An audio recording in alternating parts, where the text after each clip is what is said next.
நண்பர்களே வணக்கம். இப்போ நம்ம என்ன பார்க்க போகிறோம் அப்படின்னா சிபி ப்ளஸ் அப்படிங்கிற கேமராவோட ஒய்ஃபை சீரிஸ் கேமரா.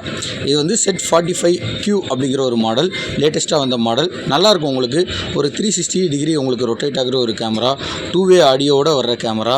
உங்களுக்கு நீங்களும் பேசிக்கலாம், அந்த கேமராவிலேருந்து உங்களுக்கு வாய்ஸ் வரும். 4 MB ரெசல்யூஷன் உள்ள ஒரு கேமரா. மோஷன் ட்ராக்கிங் இருக்குது, ஹியூமன் டிடெக்ஷன் இருக்குது. இது போக எல்லா ஃபீச்சர்ஸும் இருக்குது. வாட்டர் ப்ரூஃப் ஃபீச்சர்ஸும் உங்களுக்கு இருக்குது. கேமரா உங்களுக்கு நல்ல ஒரு குட் குவாலிட்டியாக இருக்கும். ஒரு சிம்பிளான ஒரு சிங்கிள் கேமரா வேணும், எங்கள் வீட்டில் ஒய்ஃபை இருக்குது அப்படின்னு நினைக்கிறவங்க வெறும் இந்த கேமரா மெமரி கார்டு போட்டு இதை யூஸ் பண்ணிக்கலாம். இப்போது நம்ம என்ன பார்க்க போகிறோம் அப்படின்னா, இந்த கேமராவோட வீடியோ லைவ் வீடியோ நீங்கள் பாருங்கள். ஒரு கேமரா மாட்டியிருக்கிறோம், இந்த பாருங்கள். இதோட ரெசல்யூஷன் உங்களுக்கு நல்லாயிருக்கும். உங்களுக்கு அப்படியே 360 ரொட்டேட் ஆகும். நீங்கள் ஜூம் பண்ணி பார்த்துக்கலாம், பேன் அண்ட் டில்ட் பண்ணிக்கலாம். இதை உங்களுக்கு நல்லாயிருக்கும். நீங்கள் ஒரு வீட்டில் சிம்பிளாக ஒரு வீடோ ஒரு கடையோ உங்களுக்கு ஒரு கேமரா மட்டும் தான் யூஸ் பண்ணணும்னு நினைக்கிறவங்க இதை நீங்கள் ஈஸியாக யூஸ் பண்ணிக்கலாம். நல்லாயிருக்கும். இதை பற்றின ஃபர்தர் டீட்டெயில்ஸ் எதுவும் வேணுன்னா எங்களை கான்டாக்ட் பண்ணுங்கள். கீழே டிஸ்கிரிப்ஷனில் நம்பர் கொடுக்குறோம்.